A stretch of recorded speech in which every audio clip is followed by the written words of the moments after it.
अभी स्क्रीन दिख रही है। आरओ सिर्फ देने वाले लोग बड़ी दुविधा में थे कि मैं आरओ दे रहा हूँ और यूपी पीसीएस वाला जो प्रिपरेशन है मेरे काम आएगा कि नहीं। मैंने उनसे कहा मित्र 100% काम आएगा, धूमधाम से तैयारी करो। मैंने कहा कह तो दिया है मैंने, मैं दिखा पाऊंगा कि नहीं दिखा पाऊंगा। बिना प्रमाण के साथ कही गई बात किसी काम की होती नहीं है। तो मैंने कहा चलो दिखाते हैं। पिछले लेक्चर में मैंने ऑलरेडी आप लोगों को ये दिखा दिया था कि किस तरीके से एक्सपेंडिचर ऑफ मिनिस्ट्रीज पे सवाल आता है, और बता दिया था। एक्चुअली आपको डेटा रटा दिया जाएगा कि इस सेक्टर में इतना कम हो गया, इस सेक्टर में इतना ज़्यादा हो गया। मेरा जो सत्याग्रह है वो इसी रटने के खिलाफ है कि हम अच्छे खासे होनहार बच्चों को बर्बाद कर रहे हैं रटा रटा के। तो बड़ी आसान तरीके से मैंने आपको बताया था किस किस तरह से बिना रटे हुए ये सवाल किए जा सकेंगे। कैसे मित्रों, बजट आने के 1 महीने 1.5 महीने पहले से ही मैं कमेंट्री कर रहा था कि देखो फूड सब्सिडी कम की जाएगी, फर्टिलाइजर सब्सिडी कम की जाएगी, बहुत ज़्यादा हो रहा है, सरकार पर बहुत दबाव है, फिजिकल डिफिसिट हमारा बढ़ रहा है, इसकी वजह से 2.5 लाख करोड़ रुपए पहुंच गया। देखो मित्रों, फूड और पब्लिक डिस्ट्रीब्यूशन जो है कंज्यूमर अफेयर्स वाला, उसमें 2,32,000 था, 2,23,000 बचा है, कम हो गया है। सवाल ये नहीं पूछता है कितना कम हुआ है, सवाल पूछता है कम हुआ है या ज्यादा हुआ है। यूपी पीसीएस भी आपको गधा नहीं मानता है, यूपी पीसीएस चाहता है आप सेंस का इस्तेमाल करो। एक साधारण सी बात है, हर जगह सेंस का इस्तेमाल होता है। आप नहीं भी पढ़ोगे तो भी समझोगे फूड और पब्लिक डिस्ट्रीब्यूशन में ऑलरेडी इतनी सब्सिडी हो चुकी है कि उसको नीचे ही जाना है। जो व्यक्ति ऊंचाई छू चुका है, बहुत ग्रोथ कर चुका है, वो निश्चित ही ढलान की तरफ अग्रसर होगा, यही प्रकृति का नियम है। तो निश्चित तौर पे फूड और पब्लिक डिस्ट्रीब्यूशन में जो सब्सिडी है वो कम होगी। That is one point, and if question comes आप इसको कर पाओगे। इंफ्रास्ट्रक्चर एक ऐसी चीज है रोड और ट्रांसपोर्ट वगैरह में जिसमें भारत बहुत इन्वेस्ट कर रहा है। क्यों? वर्ल्ड क्लास इंफ्रास्ट्रक्चर होगा, लॉजिस्टिकल कॉस्ट कम होगा और ईज ऑफ लिविंग बढ़ेगी, ईज ऑफ डूइंग बिजनेस बढ़ेगा। तो उस पर सरकार बहुत जोर दे रही है। नितिन गडकरी आजकल खूब चर्चा में है। निश्चित तौर पे वो जबरदस्ती मांग करके कुछ ना कुछ बढ़वा ही लेंगे, कम नहीं होने देंगे। इमेज का भी मामला होता है मंत्रियों में, आपको पता ही है, इमेज मेकिंग बहुत होती है। तो 2,70,000 करोड़ 23-24, एक्चुअल में 75, और इस बार 2,78,000 करोड़ रुपए का प्रोविजन किया गया। थोड़ा सा बढ़ गया है नॉमिनल, बट बढ़ा है। कॉमन सेंस से मैं यही मार्क करता। कुछ लोग मुझे ट्रोल करने की कोशिश कर रहे हैं लॉजिकल गेसिंग में, और ऐसी संख्या बहुत कम है। 100% किसी में 99% लाइक जा रहा है, मतलब 1-8% लोग हैं जो कह रहे हैं देखो इसका तो ये भी हो सकता था। मैं कह रहा हूं जब मैं 42 क्वेश्चन में लॉजिकल गेसिंग सिखा रहा हूं तो क्या 42 सही हो जाएगा? इस तरह से तो आपको कुछ पढ़ने की जरूरत ही नहीं है। मैंने अधिकतम या मिनिमम 20 मार्क्स बताया था। 20 मार्क्स का मतलब कितना हुआ बताओ? 20 मार्क्स का मतलब कितने क्वेश्चन हुए? मतलब लगभग कुछ 14 क्वेश्चन हुए। 14 या 196, मतलब कि 14 प्रश्न सही होंगे। अरे तो भाई 42 करोगे, उसमें से अगर 14 भी नेट हो गए सही, कितना मैं मार्जिन लेकर के चल रहा हूँ? मैं बेवकूफ नहीं बना रहा हूँ, मैं बस इतना बता रहा हूँ आपकी प्रोबेबिलिटी बढ़ा दे रहा हूँ। और लॉजिकल गेसिंग करने के बाद में आप वो अंतर देख लेना, मुझे कहने की जरूरत नहीं है। 200 सब्सक्राइबर खाली मेरे थे, उससे 4-5 हज़ार लोगों ने फिर भी देखा। केमिकल और फर्टिलाइजर पे सब्सिडी कम होगी, बता दिया था। बहुत खाद पे भारत पैसा देता है, इसकी वजह से सॉइल पोल्यूशन हो रहा है, मृदा पोल्यूशन हो रहा है। क्यों? क्योंकि जितनी डिमांड है उससे ज़्यादा हम यूरिया डाल रहे हैं। और मैंने आपको बताया था बजट आने के 15 दिन पहले अपने ग्रुप में ही, जो इंडियन एक्सप्रेस का मैं समरी डालता हूँ, पॉइंटर्स डालता हूँ, कि किस तरह से वाटर सोलेबल जो फर्टिलाइजर है, नैनो फर्टिलाइजर है, वो फ्यूचर में इस्तेमाल किया जा सकता है, जिससे कि सॉइल पोल्यूशन भी नहीं होगा, वाटर पोल्यूशन भी नहीं होगा। वाटर पोल्यूशन के लिए एक शब्द मैंने प्रयोग किया था जिसको कहते हैं यूट्रोफिकेशन। यूट्रोफिकेशन जो भी होगा, स्पेलिंग देखना, यफ है या PHI है, देख लेना, बाद में ट्रोल मत करना इसके लिए।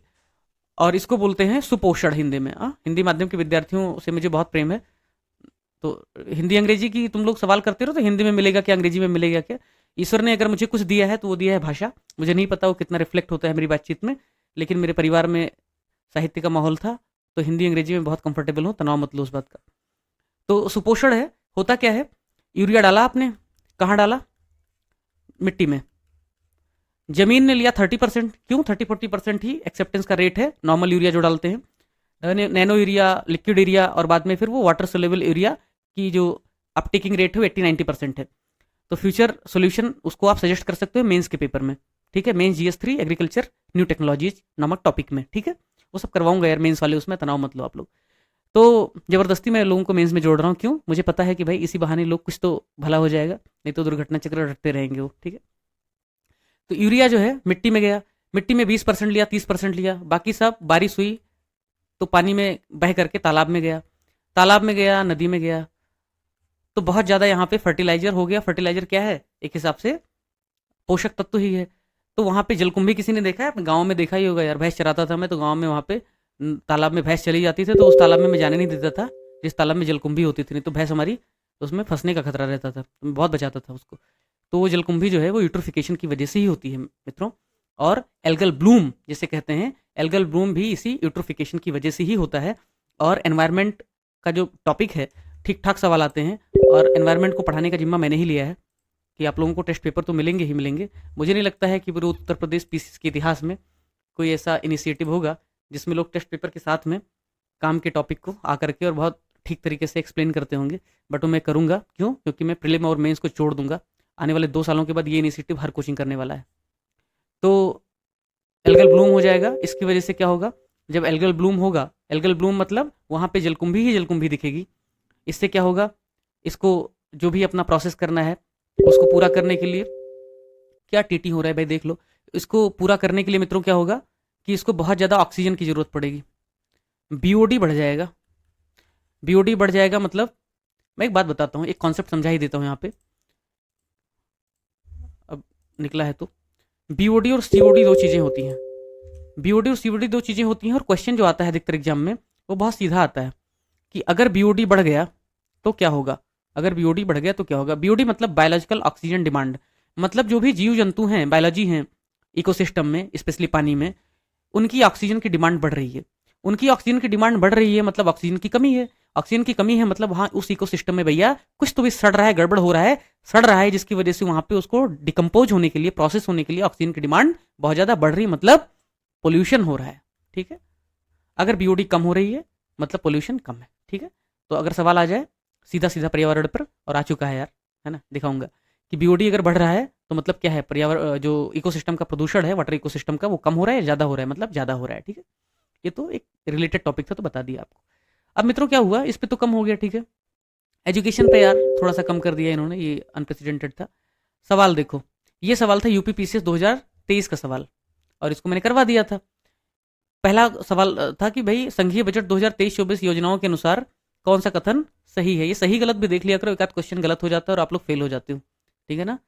बहुत अच्छे से देखा करो। पिछले वर्ष की तुलना में मनरेगा हेतु आवंटन में सर्वाधिक कटौती की गई है, और फिर कह रहा है जल जीवन मिशन में सर्वाधिक वृद्धि की गई है। मैंने कहा था, जो लॉजिकल गेसिंग सिखा रहा था, अगर जिसने आप लोगों ने देखा होगा, अगर मैं पूछूं आप लोगों से कि आप लोगों ने लॉजिकल गेसिंग देख लिया है, देख लिया होगा मैं उम्मीद करता हूँ। ठीक है?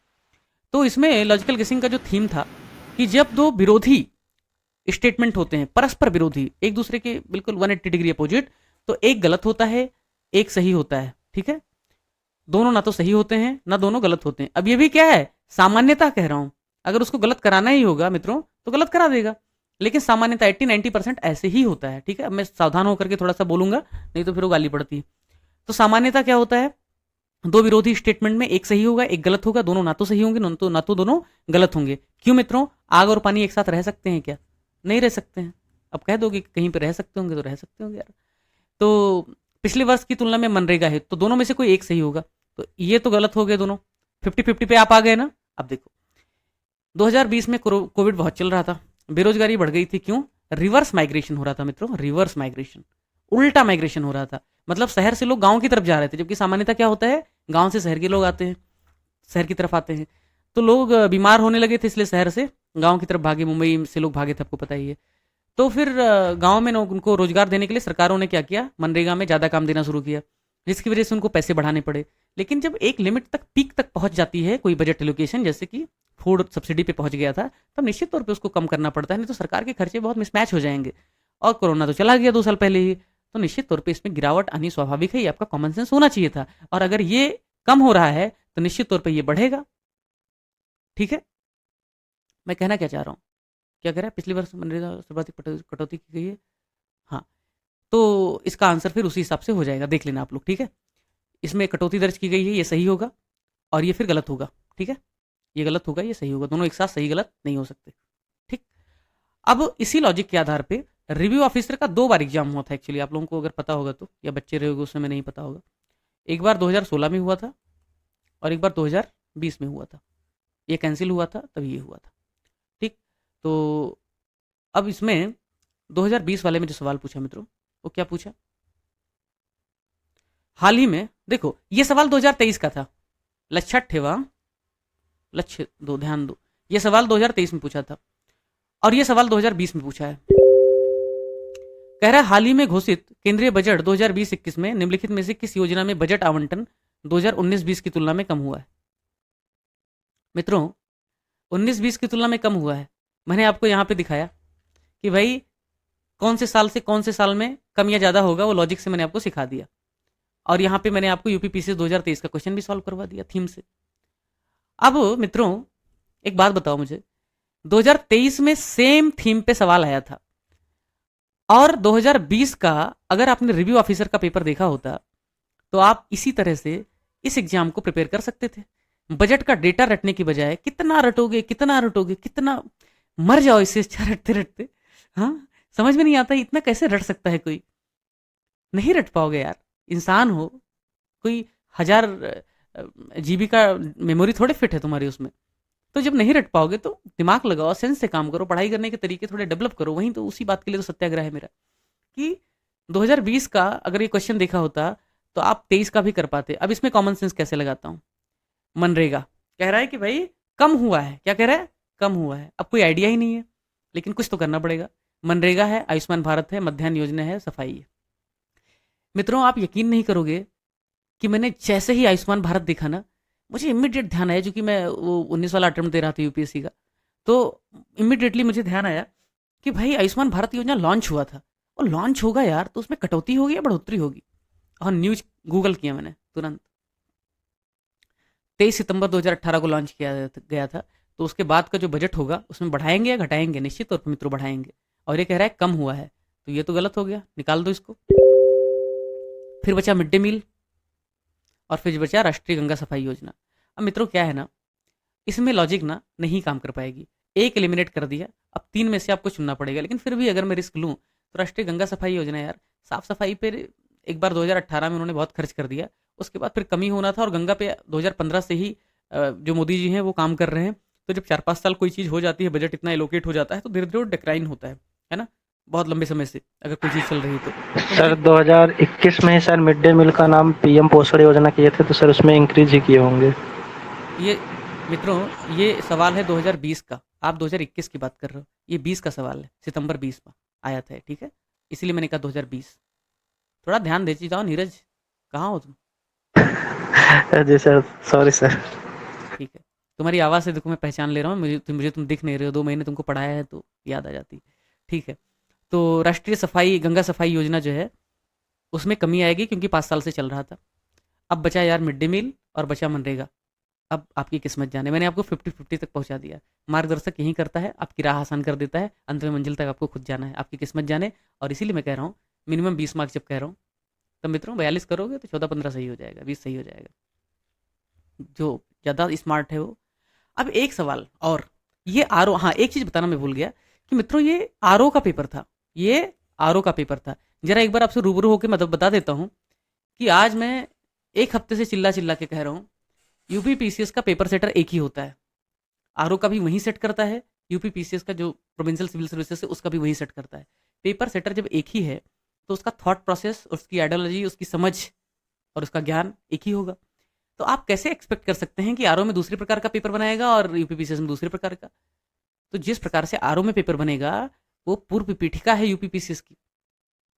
तो मैं करने क्या वाला हूँ, अभी जो हुआ था कुछ महीने पहले कैंसिल वैंसिल या जो भी चीटिंग वीटिंग हुई थी, आप लोग मुझे कोई शेयर कर दो इसमें है कि नहीं है, मैं इसको एनालिसिस करता हूँ और मैं पैटर्न गेस करने की कोशिश करता हूँ कि 2024 का जो पीसीएस प्रीलिम होगा उसमें किस प्रकार से क्वेश्चन आएंगे। क्या पता 4-5 क्वेश्चन का फायदा ही हो जाए।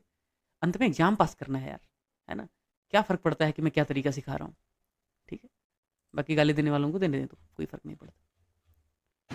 तो सर कुछ लोग अभी नहीं कर पा रहे हैं, कर देख लीजिए। ये डेटा देखो मित्र, यहाँ पे बाउंसर आपको लगेगा अभी। क्यों?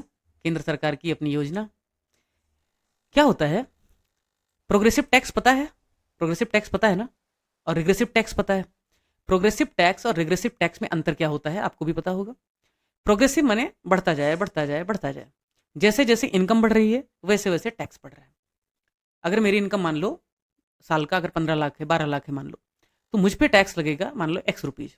अंबानी पे टैक्स उससे ज़्यादा लगेगा। बीच में कोई मान लो नीरज की इनकम है 20 लाख, तो नीरज को टैक्स उससे ज़्यादा लगेगा, मुझसे ज़्यादा लगेगा और अंबानी को उससे ज़्यादा लगेगा। This is the progressive tax. जो जितना ज़्यादा अर्न करेगा उतना ज़्यादा टैक्स देगा, और 1 करोड़ के ऊपर फिर वो सरचार्ज भी लगना शुरू हो जाता है। या जितने करोड़ भी इनकम है, देख लेना एक बार फैक्चुअल, 1-2 फैक्ट इधर उधर हो जाए ना, तो मैं रटने वाला इंसान हूँ नहीं, तो मुझे बाद में फिर वो कमेंट बॉक्स में आता है कि ये गलत हो गया है ना, तो प्लीज़ वैसा मत करो। ये बात हो गई। अब फिर रिग्रेसिव टैक्स क्या है? रिग्रेसिव टैक्स यह है मित्रों कि सब पे समान टैक्स लग रहा है। माचिस की डिबिया, चाहे वो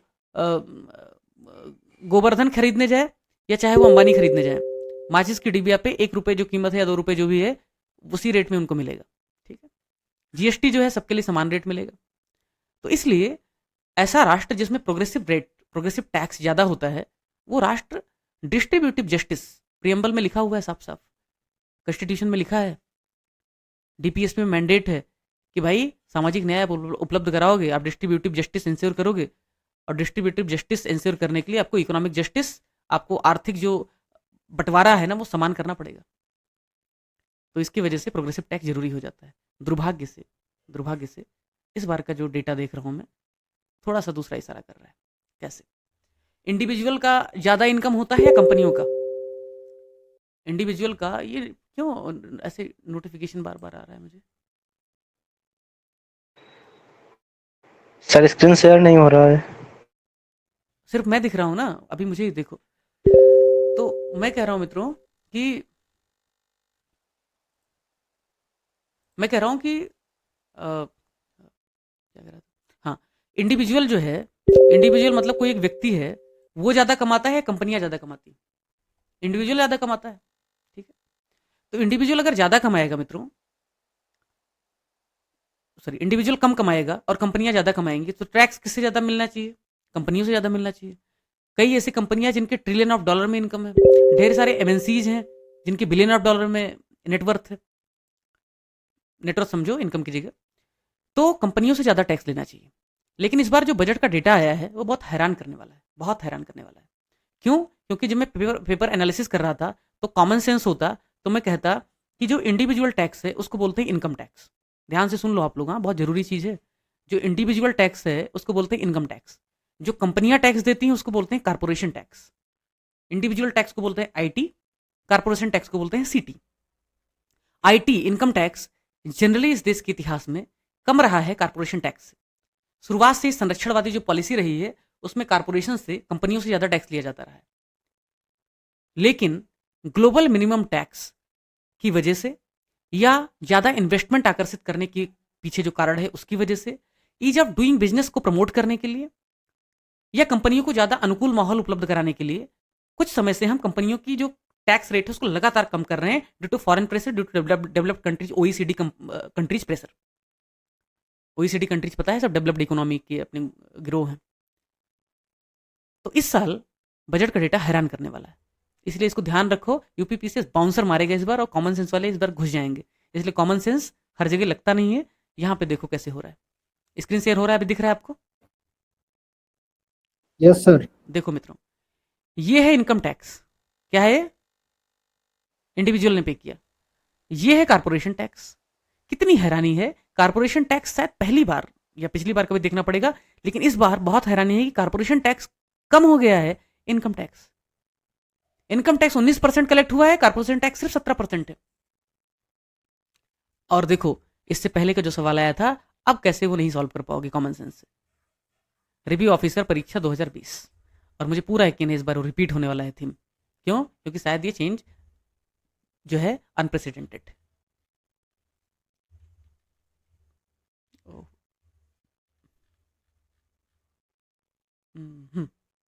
देखो मित्रों, following are the estimated source of revenue of the union budget 2020-21। 2021 की बात है, आरओ 20 में हुआ था, इसलिए 2021 की बात हो रही। Match list 1 with 2 and select the correct answer. नीचे दिए गए हैं कुछ डेटा कि कौन सा हेड में कितना रेवेन्यू आया है, आपको मैच करना है। कह रहा है कारपोरेट टैक्स, कंपनियों का जो कर है वो 17% है। इनकम टैक्स, जिसको मैं आईटी बोलता हूं, इसको सीटी बोलता हूं, वो कह रहा है 17% है, 18% है। ये क्या गधा है क्या? यहां 17% कर रहा है और यहां पे 18 कर रहा है। ये टाइपिंग मिस्टेक है क्या इसका? 18 ही है एक्चुअली, ये लिखा हुआ है। ठीक है, तो आईटी जो है वो कह रहा है 18% है, और कारपोरेशन टैक्स जो है वो 17% है, ऐसा वो कह रहा है। मित्रों 2020 में अगर मैं परीक्षा देता या आपको पढ़ा रहा होता या इस बार बजट का डेटा मेरे सामने नहीं होता, मान लो अगर मैंने बजट का डॉक्यूमेंट नहीं पढ़ा होता, तो कॉमन सेंस से मैं कहता कि भैया जो इंडिविजुअल लोग हैं उनसे कम टैक्स लिया जाएगा। आई से इंडिविजुअल, ध्यान रखना, फिर से रिपीट कर रहा हूं, आईटी इनकम टैक्स किसके लिए लगता है, रिपीट कर रहा हूं, उसका तरीका याद करने का, आई मतलब इंडिविजुअल। अब कुछ लोग कहेंगे अरे भाई उसमें और भी चीजें आती हैं, चीफ भी आता है, वो मत सिखाओ, मैं उससे ज्यादा जानता हूं, चार्टर्ड अकाउंटेंट के लेवल तक ज्ञान है उसमें, लेकिन मैं अपना ज्ञान नहीं दिखा रहा हूँ, सिर्फ आपको कॉमन सेंस और तरीका डेवलप करवा रहा हूँ, ठीक है। ये सब जानबूझ के बोल रहा हूँ, यूट्यूब में आजकल लोग आ रहे हैं काफी कुछ। तो सीटी जो है वो सी से कंपनी है, यही सवाल आ सकता है, सीटी किसके लिए है, कारपोरेट टैक्स किसके लिए है, तो कंपनियों के लिए। आईटी किसके लिए है, इंडिविजुअल मान लो। इंडिविजुअल पे टैक्स कम लगता है इसलिए रेवेन्यू कम आता है, सीटी पे टैक्स ज्यादा लगता था इसलिए रेवेन्यू ज्यादा आता था। लेकिन यहां कह रहा है कि भाई कंपनी के लिए तो टोटल रेवेन्यू वहां से आया 17 और इंडिविजुअल के लिए जो टोटल रेवेन्यू आया 18।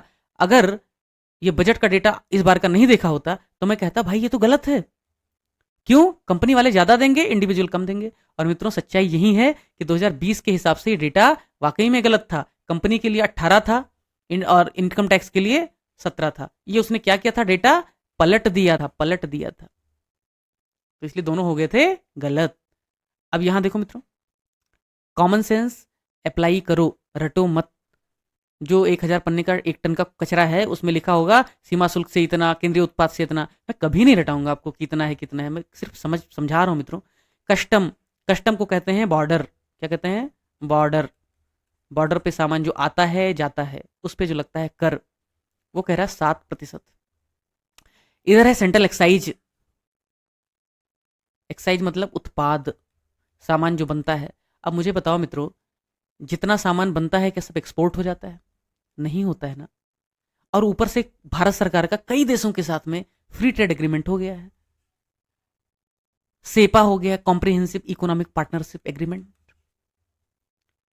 तो जब सेपा हो गया है, एफटीए हो गया है, और अपने प्रोडक्ट को प्रमोट करने के लिए, एक्सपोर्ट ज्यादा कराने के लिए हम वैसे भी ड्यूटी कम कर रहे हैं, या कुछ चीजें हैं बहुत इसेंशियल हैं या करार है देशों के साथ, तो इंपोर्ट ड्यूटी भी कम कर रहे हैं, तो सीमा शुल्क अपने आप धीरे धीरे कम होता जाएगा। और आपको यकीन होगा कि जो कॉमन इकोनॉमिक मार्केट का कॉन्सेप्ट है, मैं यहां पे पढ़ाऊंगा नहीं, जब और कुछ होगा तो डिटेल में पढ़ाऊंगा उसको। कॉमन इकोनॉमिक मार्केट का जो कॉन्सेप्ट चल रहा है, और स्पेशली जो यूरोपियन यूनियन के देश हैं, वहां पे 0% तक जो है ये टैक्स है, कस्टम वाला।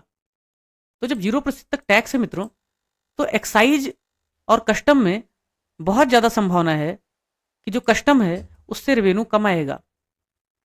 ये 7 नहीं आएगा, ये 4 नहीं आएगा। क्यों? क्योंकि केंद्रीय उत्पाद शुल्क, उत्पादन पे टैक्स जो लगता है वो ज्यादा होना चाहिए, जो बॉर्डर का टैक्स है, जो कस्टम का टैक्स है उससे।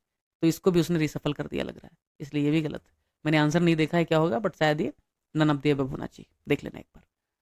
मुझे उम्मीद है कि ये जो मैंने कॉमन सेंस समझाया है, इससे आप लोग रटना बंद करोगे और समझने की कोशिश करोगे कि किस तरीके से टैक्स स्ट्रक्चर काम करता है, किस तरीके से टैक्स अथॉरिटीज टैक्स लगाते हैं। अगर ये टैक्स अथॉरिटी के टैक्स स्ट्रक्चर की माइंडसेट को समझ लोगे तो निश्चित तौर पर आप डेटा रटते रटते पागल नहीं हो जाओगे। मत रटो, समझो, जहां रटना होगा रट लेना, ठीक है। आगे बढ़ता हूं, अब पढ़ते हैं। तो भाई आज का पहला टॉपिक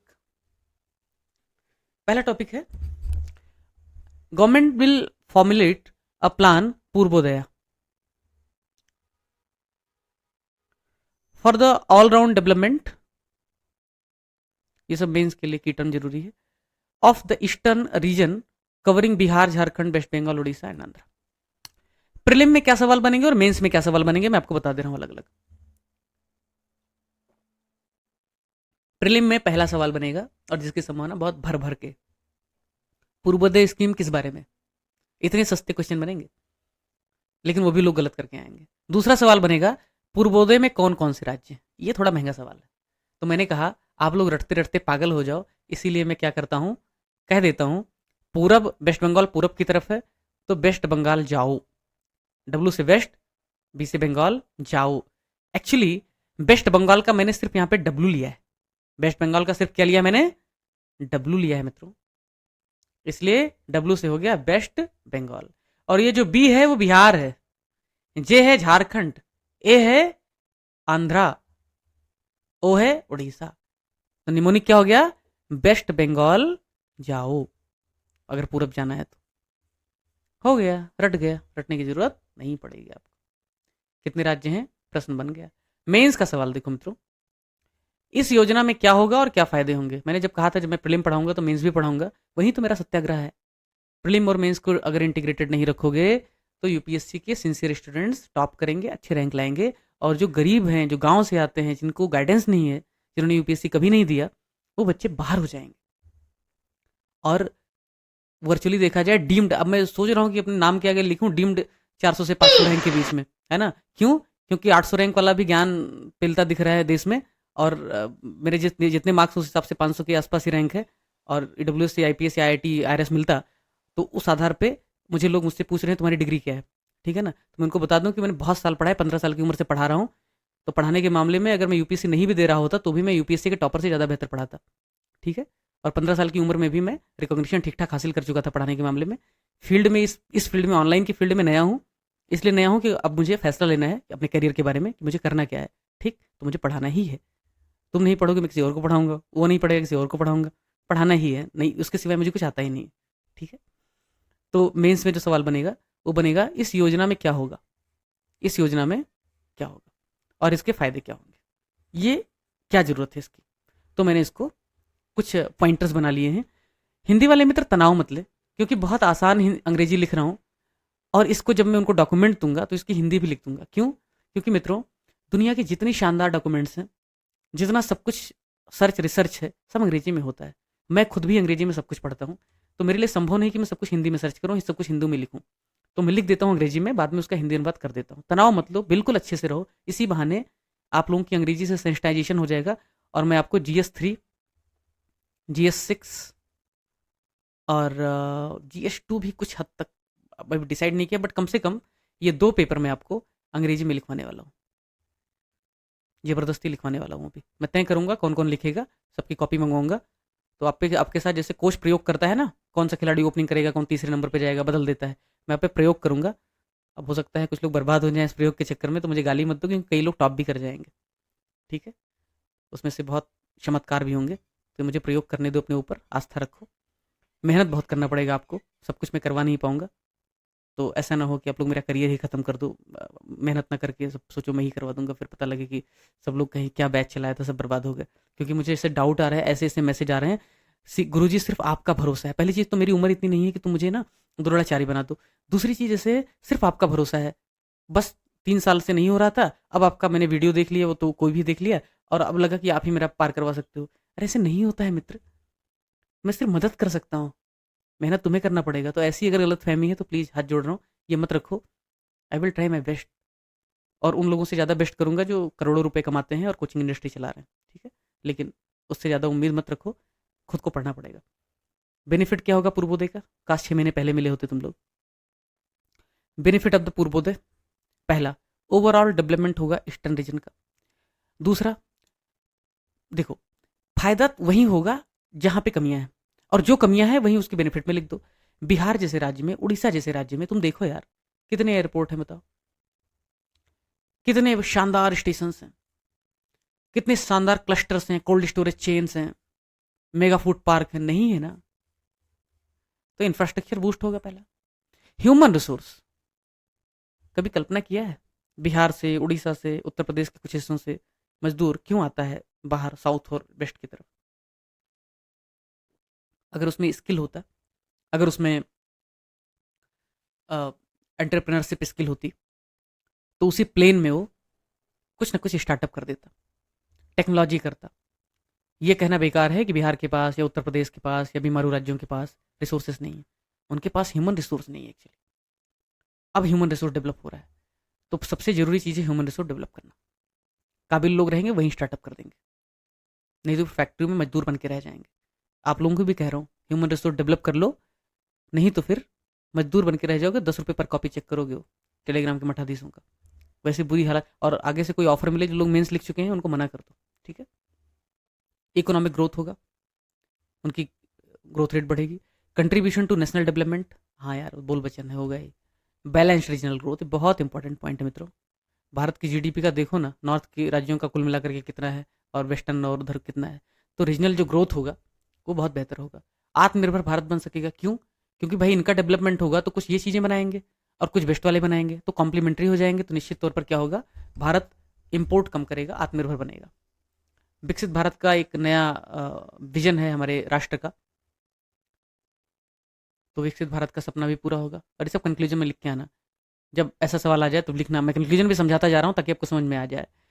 पूर्वोदय स्कीम से भारत के तुलनात्मक रूप से पिछड़े हुए राज्यों जैसे कि उत्तर प्रदेश, बिहार, वेस्ट बंगाल आदि का सर्वांगीण विकास, विशेषतः इंफ्रास्ट्रक्चर, ह्यूमन रिसोर्स डेवलपमेंट आदि हो सकेगा, जिससे भारत की अर्थव्यवस्था तेजी से बढ़ेगी और भारत विकसित भारत के लक्ष्य को 2047 तक प्राप्त करने में सफल होगा। ठीक, अंग्रेजी वाले उसी हिसाब से लिख सकते हैं। Specific benefits for the region, उनको स्पेशल क्या बेनिफिट होगा? क्वालिटी ऑफ लाइफ अच्छी हो जाएगी यार, एयरपोर्ट हो जाएगा, पोर्ट हो जाएगा, लैंड पोर्ट हो जाएगा, तो ऑफकोर्स ईज ऑफ लिविंग बढ़ेगी। माइग्रेशन कम होगा, अभी इतना ज़्यादा माइग्रेशन हो रहा है तो वो कम हो जाएगा। अब मैंने जो एक्सक्यूज बोला, मी सर। हाँ सर इसमें पूर्वोदय स्कीम में तो यूपी का मेंशन ही नहीं है, तो वो मेंशन कैसे करेंगे? यूपी मतलब स्कीम तो यूपी के लिए है ही नहीं ना ये। माफ करना, मैंने यूपी मेरे मुंह से निकल गया तब जब मैं बता रहा था कि क्या क्या डेवलपमेंट हो सकते हैं इस स्कीम से। सबसे पहली लाइन ही ओके मेरी सर। थी वेस्ट बंगाल जाओ, WBJAO, तो मतलब मुझे पता है 5 राज्य हैं, लेकिन जब मैं कंक्लूजन बता नहीं रहा नहीं, था। वो सर वो बात नहीं कर रहा हूँ सर। हम्म, सर ये कह रहा हूँ कि हम लोग बे फॉर्मेट डाल सकते हैं कि इस स्कीम को इसके अंदर भी यूपी को भी लाना चाहिए था, खासकर ईस्टर्न यूपी को, ताकि डेवलपमेंट हो सके वहाँ। चूंकि उत्तर प्रदेश का नाम नहीं है, उत्तर प्रदेश का नाम नहीं स्कीम में, तो मत लाओ। ठीक है, ऑफिशियल ओके डॉक्यूमेंट सर, में मत थैंक लाओ, यू। कोई फायदा नहीं उसका। ठीक है, लेकिन अगर इन जनरल पूछेगा तो ईस्टर्न उत्तर प्रदेश और बिहार जुड़े हुए हैं आपस में, तो बिहार अगर डेवलप करेगा तो ईस्टर्न उत्तर प्रदेश का अपने आप, इसको कहते हैं कि भाई वो इफेक्ट अपने आप आता ही है ना, मैग्नेटिक इफेक्ट आता है। जैसे जब दिल्ली का विकास हुआ, लाइट हाउस मॉडल सर। हाँ, तो NCR डेवलप हो गया अपने आप, है ना। इसी तरीके से भारत में, उत्तर यस सर। प्रदेश में सर रिपल इफेक्ट सर, क्या खुशी, रिपल रिपल इफेक्ट बोलते हैं ना सर। आवाज नहीं आ रही। रिपल इफेक्ट बोलते हैं, हाँ कह रही बिल्कुल है बिल्कुल, सर। वही वही वही ripple ripple ripple bubble create होते हैं ना, इधर से फैल रहा है उधर तक, है ना। ऐसे स्टेट कैपिटल रीजन शायद उत्तर प्रदेश डेवलप कर रहा है, एक बार देख लेना। जब मैं GS6 पढ़ा रहा था तो इन टॉपिक्स को पढ़ाया है। आप लोग मेंस वाले जो है ना, उनके लिए भी बात करूंगा स्पेशल में कि किस तरीके से उसको एग्जीक्यूट करना है। तनाव मत लो, धीरे धीरे सब हो जाएगा। अभी अकेला आदमी हूँ और सब टीम खड़ी करने में, मैनेजमेंट खड़ी करने में, इंफ्रास्ट्रक्चर डेवलप करने में बहुत चुनौतियाँ हैं, और मेरे जीवन में भी 24 घंटे ही हैं। एक हफ्ते में, पिछले एक हफ्ते में 2 दिन में बिल्कुल नहीं सोया हूँ, और बाकी दिनों में 4 घंटे से ज़्यादा नहीं सोया हूँ। तो प्लीज़, रोज 250-300 मैसेज आते हैं। तो ये हो गया, ठीक है, आगे बढ़ते हैं। In the next 2 years 1 crore farmers across the country will be initiated into natural farming, जो सेंट्रल गवर्नमेंट की एक फ्लैगशिप एस्पिरेशन है, स्कीम है, वो नेचुरल फार्मिंग को, इसको हिंदी में भी लिख देता हूँ प्राकृतिक खेती, क्योंकि कुछ मित्र ऑर्गेनिक फार्मिंग से इसको कंफ्यूज करते हैं बार बार। ऑर्गेनिक फार्मिंग को कहते हैं, ऑर्गेनिक फार्मिंग को क्या बोलते हैं? जैविक खेती, जो भी बोलते हैं। जी सर, जैविक कृषि। हाँ, जैविक। तो ऑर्गेनिक फार्मिंग और नेचुरल फार्मिंग में कंफ्यूज नहीं होने का, ठीक है। नेचुरल फार्मिंग को गवर्नमेंट ऑफ इंडिया प्रमोट कर रही है, और क्या कह रही है? अब देखो, मैं इसी दृष्टिकोण को डेवलप कर रहा हूँ, तो उसको जब कहा करूँ कि देखो, तो थोड़ा सा अलर्ट हो जाओ कि गवर्नमेंट ऑफ इंडिया ने बजट में कहा, ऐसा बजट से कॉपी किया हुआ हेडलाइन है, सिर्फ हेडलाइन कॉपी कर रहा हूँ, कॉन्सेप्ट में बता रहा हूँ।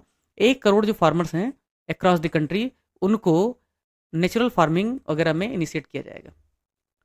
अब मित्रों देखो, अच्छा उससे पहले मैं बता दूं कि ये जो पूर्वोदय वाला स्कीम है ना, पूर्वोदय वाला जो स्कीम है, इस पर किस प्रकार का सवाल बनेगा। 2011 में, थोड़ा सा ये मुझे अलाइनमेंट करने में दिक्कत होगी, प्रीलिम 2011 में सवाल आ चुका है UPPCS में, प्रधानमंत्री ग्रामोदय योजना का क्या उद्देश्य।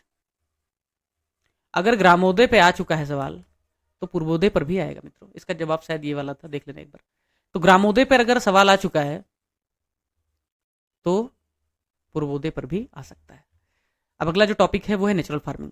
तो नेचुरल फार्मिंग में 1 करोड़ फार्मर को पूरे देश में लेकर के आएगी, तो प्रीलिम का फैक्ट हो गया। पर प्रीलिम के फैक्ट रटाने से ज़्यादा इंपॉर्टेंट है मैं आपका कॉन्सेप्ट भी बिल्डअप करूँ।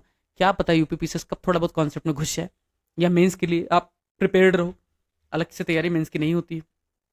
तो मैं नेचुरल फार्मिंग का पूरा नीति आयोग की वेबसाइट से जाकर के कंपोनेंट ही ले आया हूँ। कंपोनेंट ऑफ नेचुरल फार्मिंग, प्राकृतिक खेती के तत्व। पहला तत्व है मित्रों बीजामृत। ऐसे आपको आसान भाषा में बताऊंगा, सब रट जाएगा, कुछ करने की जरूरत नहीं पड़ेगी। क्यों मैं भाषा से खेलता हूँ। मैंने गूगल किया, मैंने यूट्यूब किया कि दुर्घटना चक्र इससे पहले किसी ने प्रयोग किया है, और आपको हैरानी होगी, बहुत हैरानी होगी मित्रों, कहीं दुर्घटना चक्र नहीं मिला। हर जगह दुर्घटना चक्र से एक्सीडेंट आता था। तो मुझे लग रहा है कि मैं दुर्घटना चक्र शब्द का पेटेंट करवा लेता हूँ, उसके नाम से मैगजीन निकालना शुरू करता हूँ। ठीक है, ऐसे मैंने पापा वीडियो को पापी वीडियो कर दिया है। ठीक, तो मुझे लग रहा है कि जरूरी है इन लोगों पर प्रहार करना जहाँ इनको सबसे ज़्यादा चोट लग रही है। तो जीवामृत जो है और बीजामृत जो है, इसको कैसे याद रखोगे, बाद में पूरा डॉक्यूमेंट पढ़ाता हूँ। बीजामृत है, मैंने बताया था लॉजिकल गेसिंग में, एक है नॉमेनक्लेचर थीम, नाम से, नाम में क्या रखा है ये बकवास है, नाम में ही सब कुछ रखा है। कैसे मित्रों, बीजामृत, ये क्या है मित्रों, जीवामृत। जीवामृत मतलब जीवों के लिए अमृत, जीवों के लिए अमृत मतलब जो खेती में, पैदावार में, फसलों के लिए सहायक जीव जंतु हैं, जैसे केचुआ हो गया, जैसे ये हो गया, जैसे वो हो गया, उनको पनपने के लिए जो कुछ भी हम मिलाते हैं वो कहलाता है जीवामृत। बीज के लिए कि उसमें खरपतवार न लगे, कीड़े न लगे, the process includes treatment of seeds using cow dung etcetera etcetera. यानी कि बीज को कोई कीड़ा मकोड़ा ना खाए, कोई ऐसे जो भी रोग लग जाते हैं वो सब ना लगे, उसके लिए जो हम उपयोग करते हैं उसे कहते हैं बीजामृत। ये बीजों के लिए अमृत है, ये जीवों के लिए अमृत है। जीव कौन से, जैसे केचुआ वगैरह जो खेती फसल में योगदान देते हैं, महत्व निभाते हैं, ये बीज अमृत मतलब जो बीज आपने बोया उसके लिए जो योगदान देते हैं। और बाकी ये तो है ही किस तरीके से वाटर वेपर जो है उसको मैनेज किया जाता है। मल्चिंग आपको पता है यार, आलू बचपन में बहुत, जब जमीन में उसके कर देते थे ना आलू की खेती, तो उसके ऊपर से सब पुआल पैरा सब डाल देते थे, ओला पाला ना पड़े और थोड़ा सा ठीक से उग जाए। तो जो कुछ भी ऊपर से खरपतवार आप डाल देते हो ताकि नमी मॉइस्चर बना रहे, वो होता है मल्चिंग। और प्लांट प्रोटेक्शन पता ही है, पेस्ट वगैरह से कंट्रोल करना है। तो नेचुरल फार्मिंग, प्राकृतिक खेती के कितने तत्व, 5 तत्व, बीजामृत, वापसा, प्लांट प्रोटेक्शन, मल्चिंग और जीवामृत। अब मुझे पता था यूपीपीसी अगर कभी जीवन में पूछ भी लेगा तो उसकी औकात है 2 चीजें पूछने की, उससे ज्यादा बढ़ नहीं सकता। क्या पूछेगा, नेचुरल फार्मिंग, जो कि बजट में इस तरीके से है तो निश्चित तौर पे सवाल पूछेगा। नेचुरल फार्मिंग से आप क्या समझते हैं, भारत में इसके प्रादुर्भाव, विकास हेतु संभावनाओं पर चर्चा कीजिए। सुभाष पालेकर करके यही महाराष्ट्र की कहेंगे उसको कि प्राकृतिक खेती के जनक कहे जाते हैं। 2013 से कुछ ऐसे उन्होंने शुरुआत किया था, उसके आसपास से। और उन्होंने एक टर्म दिया था, zero based natural farming system, ZBNFS। Zero based क्यों कहा, जीरो बजटेड क्यों कहा? जीरो बजटेड इसलिए कहा कि नेचुरल फार्मिंग में कोई पैसा लगता ही नहीं है, जो कुछ भी मिट्टी में है उसी का उपयोग करना है। केचुआ क्या आप घर से लाओगे, वही यूज कर लो। मल्चिंग, खरपतवार के बाहर से लाओगे, वही यूज कर लो। गोबर, काऊ डंग, यूरिन, ये सब कहां से लाओगे, वही यूज कर लो। गाय गोबर सब वहीं पे मिलता है, कोई अलग से आपका यूरिया का खर्चा नहीं लगने वाला है। और इससे जो आपको प्रोडक्ट मिलेगा, जो आपको पैदावार मिलेगी, वो बहुत ज्यादा हेल्दी होगी, उसके बहुत फायदे हैं। अभी शॉर्ट में उसको डिस्कस कर लेते हैं। दूसरा टर्म जो पूछ सकता है वो पूछ सकता है जीवामृत क्या है। जीवामृत इज ऑर्गेनिक फर्टिलाइजर, मैंने कहा था जीवों के लिए, जीवों के लिए जो फसलों में सहायक है। Organic fertiliser prepared by fermenting the mixture of cow, buffalo dung and urine. It provides nutrient to plants and improve the activity of beneficial microorganism and earthworm in soil। जो माइक्रो ऑर्गेनिज्म है, छोटे छोटे जो कीड़े मकोड़े हैं और जो अर्थवर्म है, उनको मदद करता है विकास करने में, ताकि वो मिट्टी को भुरभुरा कर सके, ताकि वो फसलों में सहायक हो सके। तो हो गया नेचुरल फार्मिंग के बारे में, जीवामृत के बारे में। ऐसे ही बीजामृत के बारे में, ये सब मैंने नीति आयोग की वेबसाइट से कॉपी किया है। ठीक है, अब मुझे सोर्स भी देना पड़ेगा शायद। तो Beejamrit is an ancient sustainable agriculture technique. It is used for seeding of any planting material. It is effective in protecting young roots from fungus. यानी जो बीमारियां लग जाती हैं छोटे छोटे पौधों में, जब वो अंकुरित होते हैं, फंगस लग जाता है और कीड़े मकोड़े लग जाते हैं, उनसे बचाएगा। और क्या करेगा, microbes with loads of plant beneficial microbes and is applied as seed treatment. एक हिसाब से बीजोपचार है। तो बीजामृत किससे जुड़ा है, बीजोपचार से। इसीलिए मैं कह रहा हूं नाम में बहुत कुछ रखा है। तो बीजामृत, जीवामृत आप समझ गए, मल्किंग, वापसा, प्लांट प्रोटेक्शन एटसेट्रा आप समझ ही गए हो। सवाल क्या आएगा, प्रीलिम में सवाल आएगा कि भाई भारत में जीरो बेस्ड नेचुरल फार्मिंग की जनक कौन है, उसमें कौन कौन से तत्व हैं, कंपोनेंट हैं। मेंस में क्या आएगा, नेचुरल फार्मिंग क्या है, इसके क्या क्या तत्व हैं, इसके क्या फायदे नुकसान है। शॉर्ट में, वेरी शॉर्ट में 30-40 सेकंड में डिस्कस कर देता हूँ। नेचुरल फार्मिंग क्या है बता दिया, फायदे क्या हैं देख लो। फायदे, पहला तो भैया बहुत हेल्दी होगा जो आपका प्रोडक्ट होगा, वैसे कोई टॉक्सिसिटी नहीं होगी। दूसरा क्या होगा, यूट्रोफिकेशन नहीं होगा, सॉइल पोल्यूशन नहीं होगा, रिवर पोल्यूशन नहीं होगा, 2 हो गया। तीसरा, खाद फर्टिलाइजर पे 2.5 लाख करोड़ रुपए की सब्सिडी देते हैं भाई, 1,93,000 के आसपास जो भी है, देख लेना, फैक्चुअल गलती हो जाती है थोड़ी बहुत, 1,93,92,000 करोड़ था, देख लेना उसको। तो वो जो सब्सिडी हो जाती, सब्सिडी दे रहे हैं वो कम हो जाएगा, खत्म हो जाएगा। ये सब फायदे हैं। नुकसान क्या है, नुकसान अपना पड़ोसी देश श्रीलंका, उसने ऑर्गेनिक फार्मिंग करने की एक नई सिगुफा छेड़ा था, सब लोग ऑर्गेनिक फार्मिंग करेंगे, पता लगा उसने खाद लगाना बंद कर दिया, पैदावार बहुत कम हो गई, डिमांड सप्लाई मिसमैच हो गया, और ऐसी मंदी आई कि श्रीलंका बर्बाद हो गया, लगभग विद्रोह हो गया। तो श्रीलंका का उदाहरण है आपके सामने। इसलिए वे फॉरवर्ड क्या है मित्रों, वे फॉरवर्ड जिस तरीके से सिक्किम जैसा छोटा राट पूरी तरीके से ऑर्गेनिक हो गया है, छोटे छोटे क्लस्टर, छोटे छोटे पॉकेट में हम ऑर्गेनिक और नेचुरल फार्मिंग को प्रमोट करेंगे। अगर ऐसा नहीं करेंगे पूरी तरह से, अगर हम नेचुरल फार्मिंग या ऑर्गेनिक फार्मिंग पे शिफ्ट कर जाएंगे तो भारत के 150 करोड़ आबादी को खाने के लिए अन्न नहीं बचेगा, फूड सिक्योरिटी के लिए खतरा हो जाएगा। इसलिए पूरी तरीके से इसको नहीं अपनाना है। क्यों? क्योंकि नेचुरल फार्मिंग में पैदावार कम हो जाती है, ऐसा सुनने में आया है। और दूसरा, जीरो वेस्ट नेचुरल फार्मिंग पे कोई बहुत रिसर्च नहीं हुआ है जो डेटा दे सके कि लॉन्ग टर्म में क्या फर्क पड़ता है। क्लाइमेट चेंज हो रहा है, क्लाइमेट रेजिलियंट जो बीज हैं उनका उपयोग करना ही पड़ेगा, और क्लाइमेट रेजिलियंट और हरित क्रांति वाले जिनको बोलते हैं हाई यील्डिंग वैरायटी HYV, अगर उनका उपयोग करोगे तो उनको खाद चाहिए, उनको ज़्यादा पानी चाहिए। आप जीरो बेस्ड नेचुरल फार्मिंग नहीं कर सकते आने वाले फ्यूचर में, until unless lot of research happen. तो ICAR वे फॉरवर्ड में लिखो, कंक्लूजन में लिखो, Indian council of for agriculture research, जिसको कुछ 8-9 हज़ार करोड़ रुपए इस बार मिला है, को dedicatedly zero based natural farming पर रिसर्च करना चाहिए, और उसके अनुसार उनको बीज की, क्रॉप की वैरायटी डेवलप करनी चाहिए, जिससे कि भारत की फूड सिक्योरिटी के साथ साथ यूट्रोफिकेशन, पोल्यूशन और हेल्थ इंश्योर हो सके, यूट्रोफिकेशन पोल्यूशन को रोक सके और हेल्थ इंश्योर हो सके। Right, this is the conclusion, this is the way forward. Right, अब एक अगला टॉपिक आता है मित्रों, ये सब जो हेडलाइन है ना, सब मैंने बजट के डॉक्यूमेंट से कॉपी किया। 2/3 of individual income tax payers switched over new income tax regime. मतलब मान लो 3 लोग हैं, तो उसमें से 2 लोग अब गए न्यू वाले में और एक आदमी अभी ओल्ड वाले में। तो पहली चीज़ तो एक चीज़ समझ लो, अगर इस तरीके से सवाल आ जाए तो हाँ भाई, जो नया है उसको ज़्यादा लोग चुनते हैं, हर कोई नए को पसंद करता है। ठीक है, मैं भी थोड़ा नया हूँ, आप लोग पसंद करो, क्या पता 2 साल बाद भाव मत दो, है ना, तू कौन मैं कौन, तुम डिप्टी कलेक्टर रहो और मैं आ जाऊँ आपके शहर में, तो अच्छा तुम ही हो क्या? ओके, बकवास कर रहे थे। तो प्रश्न है, न्यू ओल्ड इनकम टैक्स और ओल्ड इनकम टैक्स रिजीम क्या है? शॉर्ट में बताता हूँ, वेरी शॉर्ट। इधर दूसरा आ गया, ये न्यू है, ये ओल्ड है। इससे बेहतर कॉन्सेप्ट 30-40 सेकंड में कहीं नहीं मिलेगा। देखो, ओल्ड इनकम टैक्स क्या कहता था कि भाई आपकी मान लो 100 रुपए इनकम है, तो आप बताओ कि मालिक 10 रुपए हमने बीवी की बीमारी में खर्च कर दिया, 10 रुपए हमने लोन का इंटरेस्ट चुकाने में खर्च कर दिया, 10 रुपए हमने इन्वेस्टमेंट कर दिया म्यूचुअल फंड में, 3 साल के लॉक इन कर दिया, और ये 30 रुपए, और वैसे तो 1000 टाइप के एग्जेम्पशन होते हैं, छूट होती है, बट इस तरीके से छूट जो है गवर्नमेंट प्रमोट करती थी। क्यों? म्यूचुअल फंड में इन्वेस्ट किया मतलब देश में इन्वेस्टमेंट आ रहा है, देश की प्रगति होगी। बीवी की बीमारी में सपोर्ट किया मतलब क्या है भैया, आप अपने हेल्थ को इंश्योर कर रहे हो, जिससे देश के लिए ह्यूमन रिसोर्स की जरूरत है। लोन आपने लिया ताकि डिमांड बढ़ेगी, इससे बैंक का कारोबार बढ़ेगा और इकोनॉमी बढ़ेगी। तो सरकार ये सब करके एग्जेम्पशन देती थी ताकि इससे देश की इकोनॉमी चलती रहे, लोगों का वेलफेयर भी सुनिश्चित रहे। ये सब जो छूट था ना मित्रों, बहुत मिसयूज हो रहा था, उसका बहुत मिसयूज हो रहा था, लोग बोगस क्लेम कर रहे थे। एक दूसरा, पता लग रहा था कि क्लेम तो कर रहे हैं लेकिन उससे कुछ खास फर्क नहीं पड़ रहा है, ऊपर से बोझ पड़ रहा है उन लोगों पर जो ईमानदार टैक्स पेयर्स हैं। तो मित्रों क्या हुआ ना, सरकार ने कहा देखो नया टैक्स रिजीम लेके आता हूं, 100 रुपए तुम्हारी है।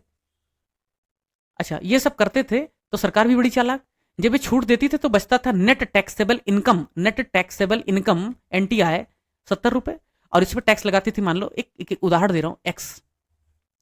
अब सरकार ने कहा ये 100 रुपए हैं, तुम कोई छूट नहीं लोगे, कोई भी एग्जेम्पशन नहीं लोगे, और तुम पे मैं टैक्स लगाऊंगा X-1। मतलब कोई छूट, कोई एग्जेम्पशन नहीं लोगे तो आप कम टैक्स पे करोगे, ज्यादा छूट लोगे, ये सब ओल्ड वाले में जाओगे तो आप पे हम ज्यादा टैक्स लगाएंगे। अब मित्रों लोगों ने क्या किया, ज्यादा टैक्स से इधर कम टैक्स की तरफ भागना शुरू किया। क्यों? सरकार ने ऐसा प्रोविजन कर दिया, ऐसा प्रोविजन कर दिया कि एक लिमिट तक जिसकी इनकम है, और वो लिमिट जब मैं इंटरव्यू दे रहा था 2024 में जनवरी में, तब उस वक्त मैंने ऐसे देखा था रिसर्च करके, कुछ 11 से 12 लाख, 11 से 13 लाख रुपए जिनकी इनकम है, वो ओल्ड में रहते तो ज्यादा फायदेमंद थे। मैक्सिमम बता रहा हूं, उससे ऊपर जिनकी इनकम थी वो न्यू में आ जाते तो ज्यादा फायदा बनता है। क्यों? क्योंकि ये सब एग्जाम्शन मिला करके भी कुल 1.5 लाख की सीलिंग लगा दी थी गवर्नमेंट ने, इससे ज्यादा आप छूट ले ही नहीं सकते हो।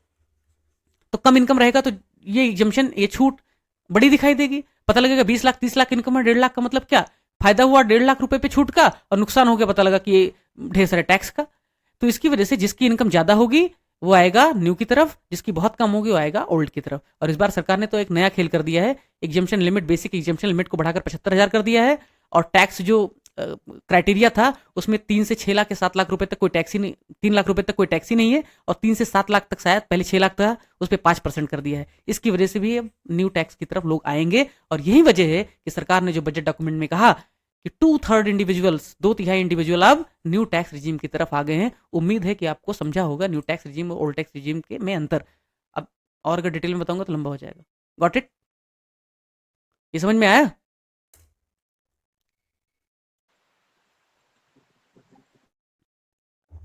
अब अगला टॉपिक बहुत महत्वपूर्ण टॉपिक है, जिसपे इस बार प्रीलिम और मेंस दोनों में सवाल बनने वाला है, तो कमर कस लो, सवाल बन रहा है। मेंस में तो ठीक ठाक सवाल बनने की संभावना है। स्क्रीन शेयर हो रही है? हो रही है ना? Yes sir. कुछ ही लोग मत बोलो, अगर बाकी लोग भी बोलो ताकि मैं पहचान सकूं अगली बार, है ना? तो ओल्ड, ये जो अगला टॉपिक है बहुत बहुत बहुत महत्वपूर्ण है, और अंग्रेजी में लिखा है, अंग्रेजी में ही समझो इसको। Angel tax, angel tax abolished, खत्म कर दिया। प्रणब दा लेके आए थे, स्वर्गीय प्रणब दा 2012 के आसपास, और उसी समय वोडाफोन का भी क्राइसिस चल रहा था यार। फॉर ऑल क्लास, सभी प्रकार के इन्वेस्टर्स के लिए एंजल टैक्स खत्म, sampling to boost startups and. अब मैं आपको बहुत बेसिक अंतर समझाने जा रहा हूं मित्रों, बहुत बेसिक अंतर, ध्यान रखो, गांठ बांध लो। क्यों? क्योंकि इन दो टर्म से बहुत कंफ्यूजन होती है। एक है एंजल टैक्स और दूसरा है वेंचर कैपिटलिस्ट। एक तो एंजल इन्वेस्टर है और दूसरा वेंचर क्या है, कैपिटलिस्ट है। इनमें अंतर समझा देता हूं, ये नहीं समझाऊंगा तो मित्रों आप समझ नहीं पाओगे। एंजल मतलब क्या है? म्यूट कर ले भाई। एंजल मतलब क्या है? एंजल मतलब देवदूत, यही होता है ना कुछ? हाँ, मतलब यस सर। मतलब भला आदमी। एंजल क्या है? भला आदमी है। तो जो भला आदमी होगा किसी का नुकसान करेगा? नहीं करेगा। मतलब ये जो भला आदमी है, अरे म्यूट कर लो भैया, क्या हुआ? एंजल इन्वेस्टर मतलब, एंजल मतलब देवदूत, मतलब ये भला आदमी है तो ये नुकसान नहीं करेगा, लोगों का फायदा करेगा। मतलब एंजल इन्वेस्टर और वेंचर कैपिटलिस्ट में ज्यादा अंतर नहीं है। अंतर सिर्फ इस बात का है कि मान लो कोई एक स्टार्टअप कंपनी, जैसे मेरा नेफ्यू है, स्टार्टअप है उसका, वो फंडिंग उठाने के लिए रोज किसी न किसी एंजल इन्वेस्टर के पैर छूता रहता है, मतलब ऑनलाइन रिक्वेस्ट करता रहता है, यहां से लेके फॉरेन तक। तो एंजल इन्वेस्टर के पास जा रहा है। मैंने कहा वेंचर कैपिटलिस्ट, बोला नहीं, वो भाव नहीं देगा मुझे। क्यों? एंजल इन्वेस्टर क्या करता है, आपका स्टार्टअप देखा और उसने कहा ले जा, 100 रुपए ले जा, मजे कर, तेरे से कोई सीटूट बोर्ड में नहीं चाहिए, कुछ नहीं चाहिए, तू मजे कर, बाद में तेरा मैं बल्क में शेयर ले लूंगा। जबकि वेंचर कैपिटलिस्ट क्या करता है, अगर 100 रुपए देगा, पहले तुम्हारी सारी मतलब बैंक अकाउंट बैलेंस शीट सब चेक करेगा, और उसके बाद में कहेगा तुम्हारे बोर्ड में, तुम्हारे डायरेक्टर में हमारे बंदे रहेंगे, हम चलाएंगे इसको ठीक से। उसका कंट्रोल ले लेता है मित्रों, कंट्रोल। तो वेंचर कैपिटलिस्ट बदमाश होता है, कंट्रोल ले लेता है और बहुत बहुत नेगोशिएशन करता है। इसकी वजह से ये सब ग्रोइंग स्टेज में, एक बार कंपनियां ग्रो कर जाती हैं, स्टार्टअप ग्रो कर जाते हैं, तब वेंचर कैपिटलिस्ट का रोल आता है। लेकिन शुरुआत में जब छोटा बच्चा नवजात शिशु होता है, तब उसको देवदूत, माँ की कोमल छांव ही, कोमल आंचल ही उसको जरूरत होती है। इसकी वजह से देवदूत यानी एंजल की ही जरूरत होती है। तो angel investment is related to initiate, जब शुरुआती जो स्टार्टअप कंपनियां होते हैं उनके लिए। वेंचर कैपिटलिस्ट थोड़ा सा बाद में कॉन्सेप्ट आता है, जब वो ग्रो कर जाती हैं थोड़ी सी। ये डिफरेंस समझ में आया? अब सरकार ने कहा एंजल टैक्स हम हटा रहे हैं, वेंचर कैपिटल टैक्स तो रहेगा ही रहेगा। तो अब समझते हैं एंजल टैक्स क्या होता है और एंजल इन्वेस्टमेंट क्या होता है। तो एंजल इन्वेस्टमेंट आपको बता दिया, एंजल टैक्स क्या होता है। ये कंपनियां जो थी मित्रों, जो नवजात शिशु थी, वो बदमाशी कर रही थी। बच्चे बदमाशी करते हैं, कैसे कर रही थी? मान लो जोमेटो है, जोमेटो शुरुआत किया जोमेटो ने, उसकी जो औकात थी वो मित्रों 100 रुपए थी, और इस औकात को, सामान्य औकात को कहते हैं FMV, fair market value. Fair market value थी 100 रुपए। उसने 100 शेयर निकाले, लेकिन वो इतनी बदमाश थी कि उसने 100 रुपए नहीं बताया, बोला भैया मेरी औकात 150 रुपए की है, मेरे एक शेयर की कीमत 1.5 रुपीज है, न कि मेरी औकात 100 रुपए की है। और उसने मान लो टाटा से 150 रुपए ले लिए इन्वेस्टमेंट के तौर पे। अब सरकार को पता चला इसकी औकात 100 रुपए है और वो ले रही है 150 रुपए इन्वेस्टमेंट में, मतलब बदमाशी कर रही है, चालाकी कर रही है। तो फिर सरकार से चालाकी कैसे चल सकती है? तो कहा अच्छा बेटा, इनकम टैक्स वाला आया, 150 रुपये उसने लिया था, कहा तुम्हारा फेयर मार्केट वैल्यू है 100 रुपये, ये बचे तुम्हारे 50 रुपये, तुमने बोगस करके प्रॉफिट कमाया है 50 रुपये का, this is the profit, this is your net profit, चलो 30% 31% टैक्स दो मुझे। इसका नुकसान क्या हो रहा था? स्टार्टअप कह रही थी भाई मुश्किल से तो मुझे 150 रुपये मिले हैं, जैसे तैसे ग्रो कर रहा हूं, और तुम आ गए हो घर बसाने लुटेरे आ गए, तुम टैक्स मांगने आ गए हो, नहीं दे पाऊंगा। बड़ा विरोध था। और जो कंपनियां इन्वेस्ट कर रही थी वो कह रही थी अरे यार थोड़ा तो पैसा दिया तो ग्रो भी नहीं करने दे रहे हो, क्यों लगाऊंगा ऐसी जगह पैसे जहां पे वो पूरा टैक्स ही ले जा रहा है, मेरे मेहनत की कमाई का पैसा और टैक्स में ले जा रहा है। तो मित्रों, जो 30% का टैक्स था 2012 में जो लाया गया था प्रणब दा के द्वारा, उसको अभी हटा दिया, खत्म कर दिया। कंपनियों की डिमांड थी, अमेरिका का प्रेशर था, ऐसा कहा जा रहा है। एक्स चीफ इकोनॉमिक एडवाइजर कौन से सुब्रमण्यम है, उन्होंने कहा है अमेरिका और बाकी जो डेवलप कंट्रीज थे उनका दबाव भी था और भारत में स्टार्टअप कंपनियों के ग्रोथ के लिए जरूरी था कि एंजल जो टैक्स है वो खत्म किया जाए। The tax is applicable only on individual investor and not to venture capital fund. और मैंने पहले ही क्लियर कर दिया था, कुछ नया नहीं बता रहा है। डिफरेंस क्या है? जो मैंने आपको कहानी बता दिया वही डिफरेंस है मित्रों, क्या पता पूछ ही ले। एंजल इन्वेस्टर कौन से होते हैं? छोटे छोटे पैसे लगाते हैं छोटी छोटी कंपनियों में, $50,000 के आसपास। क्विक इन्वेस्टमेंट डिसीजन तुरंत बताते हैं, जैसे मेरा भतीजा मांग रहा है किसी दिन एंजल इन्वेस्टर टकरा जाएगा, बोलेगा ले जा चल $50,000 ले जा, मजे कर। कोई कंट्रोल नहीं रहता फंडिंग में, चल मजे कर, एंजॉय कर, तू अपने हिसाब से काम कर, सिंपल टर्म्स एंड कंडीशन। लेकिन वेंचर वाला खतरनाक है, वो एंजल देवदूत थोड़े है, बहुत कठिन प्रोसेस है। टिपिकली बड़ा बड़ा पैसा लगाता है, $2 मिलियन से ज्यादा, और बोर्ड में सीट ले लेता है मित्रों, कंट्रोल ही ले लेता है सीधा। अब ये देखो, सरकार ने कहा कारपोरेट टैक्स फॉरेन कंपनीज पर अब 40 से 35 कर रहा हूं, इससे इन्वेस्टमेंट आएगा। और मित्रों, अब मुझे याद आ गया आरओ का वो सवाल। क्या सवाल था?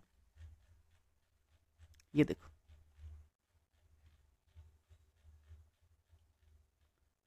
ये कह रहा है इनकम टैक्स पे से टोटल कमाई होती है 19%, आदमी लोग जो देते हैं पैसे, औरत लोग देते हैं। कारपोरेशन टैक्स कंपनियों से सिर्फ कमाई 17%। ये क्यों हो रहा है ऐसा? कारपोरेट टैक्स में कमी क्यों हो रही है? जवाब मिल गया ना, लगातार कंपनियों पर टैक्स जो है सरकार कम करती जा रही है और आम लोगों पर बोझ बढ़ता जा रहा है। अगर इसकी आलोचना करनी हो ठीक ठाक ना, जैसा कि विपक्ष करता है, तो क्या आलोचना करोगे मित्रों? आलोचना करोगे डिस्ट्रीब्यूटिव जस्टिस, इकोनॉमिक जस्टिस के खिलाफ है। लेकिन अब ये फैक्ट याद रखना, 40 से 35। मैंने कहा सरकार कारपोरेट टैक्स क्यों कम करती है? मेंस का क्वेश्चन। इन्वेस्टमेंट बढ़ाने के लिए, ईज ऑफ डूइंग बिजनेस के लिए, ग्लोबल मिनिमम टैक्स को मैच करने के लिए 15% के आसपास। इन्वेस्टमेंट कैसे आएगा? निश्चित तौर पर है, जहां टैक्स कम लगेगा कंपनियां वहां जाएंगी। तो मित्रों, जब जहां टैक्स कम लगेगा कंपनियां वहां जाएंगी, तब इससे एक टर्म आता है base erosion and profit shifting, BEPS। अगर ये टर्म पूछ ले फैक्ट एग्जाम में तो BEPS, base erosion profit shifting, मतलब भारत ने कहा हम लगाएंगे टैक्स 35%, बांग्लादेश ने कहा हम 30 लगाएंगे, रवांडा ने कहा हम 25 लगाएंगे, ताइवान ने कहा हम 20 लगाएंगे। उसी दिन पाकिस्तान उठा और बोला हमें 15%, श्रीलंका ने कहा 10, सिंगापुर ने कहा 5, और फिर आता है हमारा कौन सा देश, छोटे छोटे माली और वो सेसेल्स, सुमा, और वो भी एक कौन सा है अपना सगा, है ना, मॉरिशस, उसने कहा हम 1% लगाएंगे या 0%। आ जाओ बस हमारे यहाँ, you are most welcome. Base erosion and profit shifting, जो बेस था इनका जिस कंट्री में, भाग रही वहां से, अपना प्रॉफिट शिफ्ट करेंगे वो इन कंट्रीज में जहां पे टैक्स कम लगता है। तो इसलिए भारत सरकार समेत तमाम इकोनॉमीज टैक्स रेट कम कर रहे हैं कि भागो मत, यू आर मोस्ट वेलकम यार, हम ही कम कर देते हैं, मत जाओ प्लीज मत जाओ। क्योंकि बेस इरोजन प्रॉफिट शिफ्टिंग में क्या हो रहा था, ये कंपनियां क्या कर रही थी, उन्होंने कहा भारत से, ये यार कॉन्सेप्ट लंबा हो जाएगा, नहीं करूंगा, डीप इकोनॉमिक कॉन्सेप्ट है, फिर भी शॉर्ट में बता देता हूँ, हजम नहीं होगा मुझसे यार। ये कंपनी ए है, ये कंपनी बी है, बी कंपनी है मॉरिशस में, ए कंपनी है इंडिया में। इस कंपनी ने सोचा यहाँ पे 30% टैक्स है, यहाँ पे 1% टैक्स। कहा कि भाई इस बी कंपनी से हमने मंगाया माल 100 किलोग्राम, उसका भारत में रेट है 10 रुपए किलो, लेकिन इस कंपनी ने कहा कि बी से जो हमने 100 किलोग्राम माल मंगाया है वो 10 रुपए नहीं 1000 रुपए पर किलो मंगाया है, जिसकी वजह से इसका बेनिफिट, इसका प्रॉफिट बहुत कम हो जाएगा। सारा प्रॉफिट बी को मिल जाएगा, बी को देना पड़ेगा 1% टैक्स, और इसका प्रॉफिट यहाँ कम हो जाएगा, 30% से भी देगी तो भी बहुत कम पैसे या 0 रुपये जाएंगे। तो ये प्रॉफिट अपना यहाँ शिफ्ट कर रही ताकि भारत में टैक्स कम देना पड़े। इसी वजह से डेवलप्ड इकोनॉमी ने कहा कि भैया तुम कुछ भी कर लो, तुम्हें एक मिनिमम टैक्स तो देना ही पड़ेगा, और मिनिमम टैक्स रखा जीएमटी, ग्लोबल मिनिमम टैक्स 15%। इसी से रिलेटेड है एक अल्टरनेटिव मिनिमम टैक्स, इसी से इंटरनेशनल टैक्सेशन है, मैं उसके बारे में डीप में नहीं जाऊंगा, बस समझ लो। कुल टैक्स कलेक्शन पे क्या प्रभाव पड़ेगा? अरे भैया कुल जो टैक्स कलेक्शन है निश्चित तौर पर क्या हो जाएगा, कम हो जाएगा। क्यों? कारपोरेट लोग कम टैक्स दे रहे हैं। लेकिन ऐसा नहीं है मित्र, ऐसा बिल्कुल नहीं है। अगर ऐसा होता तो एलपीजी के समय से ही लगातार टैक्स रेट कम हो रहा है भारत में, अब तक तो टैक्स 0 हो जाना चाहिए। क्यों मित्रों? याद है ना इकोनॉमी का बेसिक कॉन्सेप्ट, लॉफर कर्व, याद करो। लॉफर कर्व क्या कहता है? लॉफर कर्व कहता है, ये कहता है जब टैक्स रेट 0% है तब टैक्स कलेक्शन 0 है, जब टैक्स रेट 10% है तो टैक्स कलेक्शन 10 रुपए है। और एक समय ऐसा आएगा, थोड़ा सा ग्राफ में ठीक से बना नहीं पा रहा हूं शायद, कुछ ऐसे बनता है शायद, देख लेना। जब ये 100% टैक्स आ जाएगा, टैक्स रेट इसका यहां से कुछ यहां पे होगा शायद, जब इसका टैक्स रेट 100% हो जाएगा, ऐसे कुछ मान लो 100% यहां टैक्स रेट कर दिया तो भी टैक्स कलेक्शन 0 हो जाएगा। जब 0% टैक्स रेट था तो 0 रुपए आते थे, 100 टैक्स रेट कर दिया 100% तो भी 0 रुपए आएंगे। क्यों? जब 0 टैक्स लगा रहे हो तो भी पैसा नहीं मिल रहा है, और जब 100% टैक्स लगा रहे हो तो तब भी कुछ नहीं मिल रहा है।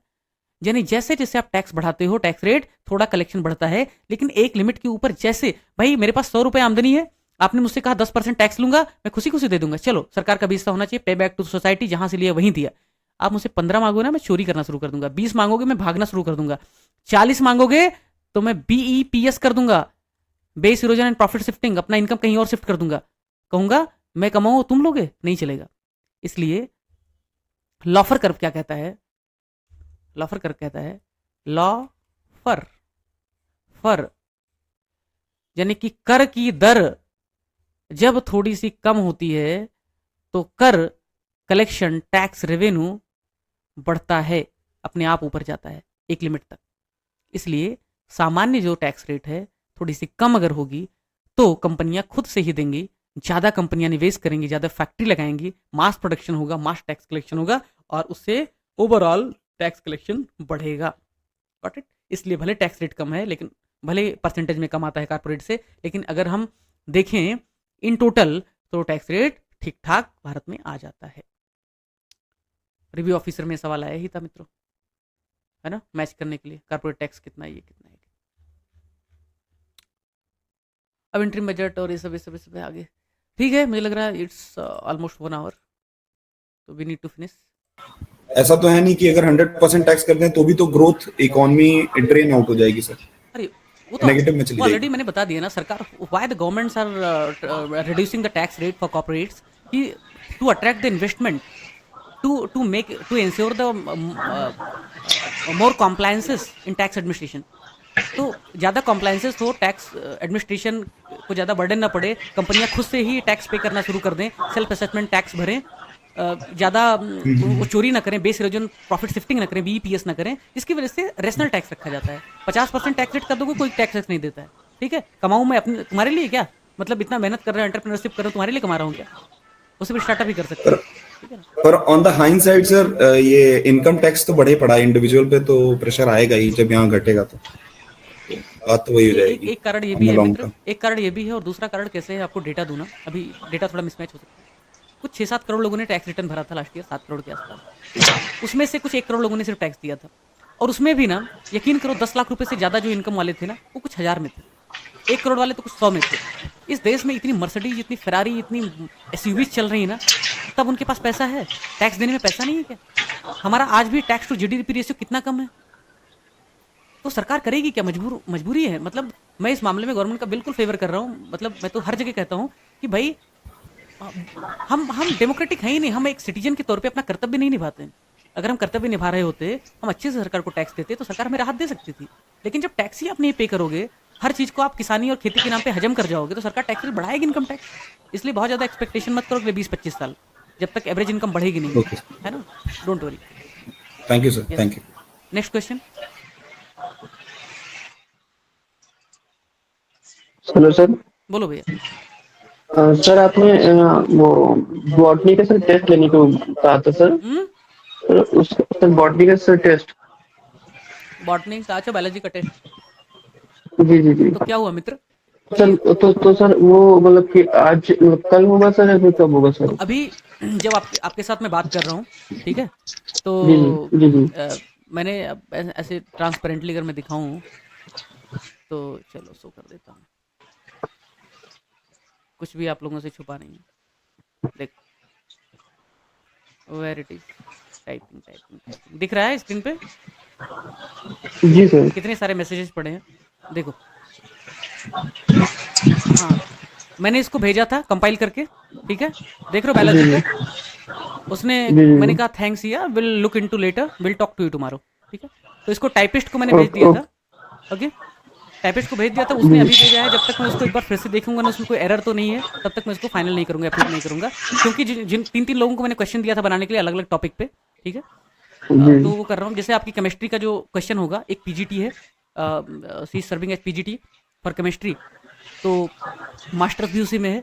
तो उसको मैंने बोला है तुम केमिस्ट्री का थीम पकड़ो, यूपीपीसीएस की प्रिपरेशन भी ठीक से कर रही है, तो वो उसका थीम पकड़ेगी, उस पर रिसर्च करेगी और उस पर क्वेश्चन आपको देगी और बाद में आकर के एक्सप्लेन भी कर देगी। ऐसे ही जो ज्योग्राफी का है, ज्योग्राफी में जिनका ऑप्शनल है वो आपके लिए 3-4 लोग मिलकर के टेस्ट प्रिपेयर कर रहे हैं और वो लोग आकर के फिर आपको एक्सप्लेन भी कर देंगे, ठीक है। बाकी इकोनॉमी है, करंट अफेयर है, ओके एनवायरमेंट है, आई विल बी देयर, ठीक है, तो तनाव मत लो, ठीक है। Okay everything is transparent okay. है, thank you so everything is much sir. Transparent. मैं फिर से कह रहा हूँ, I am not charging a single rupees from any student, I am serving freely, free of cost, just because this is my passion, okay sir. ठीक है, तो don't worry. Thank you so much sir. Sir ये department wise questions कैसे आएंगे? अभी जो आपने बताया था ना, रोड डिपार्टमेंट और डिफेंस में जो एलोकेशन हुआ है बजट के, आ तो गया पापा, तो दो दो सवाल दिखा दिए ना, आरओ का दिखा दिया, पीसीएस का दिखा दिया कि पिछले साल की तुलना में इस साल इस वाले मिनिस्ट्री को कम पैसा मिला है, ज्यादा पैसा मिला है, इसी तरीके से सवाल आते हैं। 2 क्वेश्चन दिखा दिया ना, already shown you. Okay sir, yes, okay sir, थोड़ा सा थैंक ऐसे एक्टिव रहा करो यार, कैसे करते हो? मैं नहीं बोल, सर, मैं लेट ज्वाइन हुआ था। ओके ओके, नो, रिकॉर्डिंग मिल जाएगी। नेक्स्ट क्वेश्चन,